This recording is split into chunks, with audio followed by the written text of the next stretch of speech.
বন্ধুরা, আজ বানাবো মাছের মাথা দিয়ে গোবিন্দভোগ চাল বাটা দিয়ে মোচার ঘন্ট। তো মাথাটাতে নুন হলুদ মাখিয়ে রেখেছি আর মোচাটাকে সেদ্ধ করে রেখেছি। নিয়েছি একটু আলু, টমেটো, আদা, লঙ্কা আর বাটিতে আমি একটু গোবিন্দভোগ চাল ভিজিয়ে রেখেছি।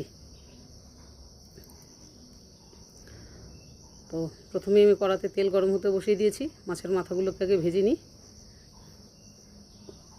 মাছের মাথাগুলো ভাজা হতে হতে আমি মশলাটা বেটে নিই। মাথাগুলো ভাজা হয়ে গেছে, নামিয়ে নিচ্ছি। ভালো করে মাথাগুলোকে একটু ভাজতে হবে।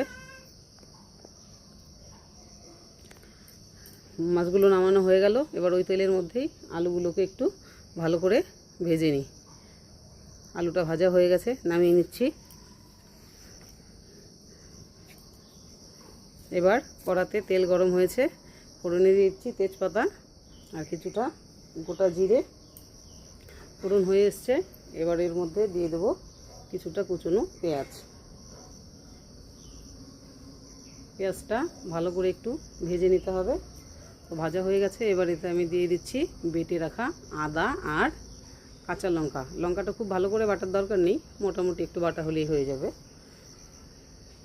তো মশলাটাকে ভালো করে কষিয়ে কাঁচা গন্ধটা চলে গেলে এর মধ্যে এবার দিয়ে দিচ্ছি হলুদ, দিয়ে দিচ্ছি একটু ধনের গুঁড়ো,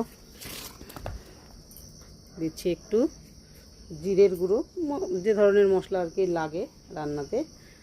জিরের গুঁড়ো দিয়ে দিলাম, কেটে রাখা টমেটো। কষানো হয়ে গেছে, দিয়ে দিচ্ছি এই সময়টাতে লবণ। এবারে দিয়ে দিলাম ভেজে রাখা আলুগুলো। এইটাকে আরেকটু কষিয়ে নিয়ে দিয়ে দিচ্ছি সেদ্ধ করে রাখা মোচা। মোচাটাকে ভালো করে অনেকটা সময় ধরে একটু কষাতে হবে। এই যে আমি কষাতে কষাতে মোচাটা মজে এসছে। এবার এই পর্যায়ে দিয়ে দিলাম মাছের মাথাগুলো। খুন্তি দিয়ে একটু মাথাগুলোকে ভেঙে ভেঙে দেবো, তাহলে মানে ভালো মিশবে। তো মেশানো হয়ে গেছে, আমার রান্নাটাও প্রায় হয়ে এসছে। এই সময়ে দিয়ে দিলাম অল্প একটু ভাজা জিরের গুঁড়ো আর দিচ্ছি যে গোবিন্দভোগ চালটা আমি ভিজিয়ে রেখেছিলাম, সেই চালের বাটাটা।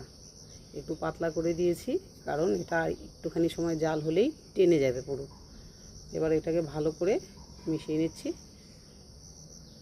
এই যে আমার গোবিন্দভোগ চাল বাটায় মাছের মাথা দিয়ে মোচার ঘন্ট হয়ে এসছে, নামিয়ে নিচ্ছি।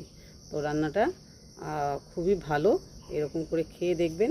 আর ভালো লাগলে সাবস্ক্রাইব করে আমার পাশে থাকবেন আর আমার চ্যানেলটিকে শেয়ার করবেন। তো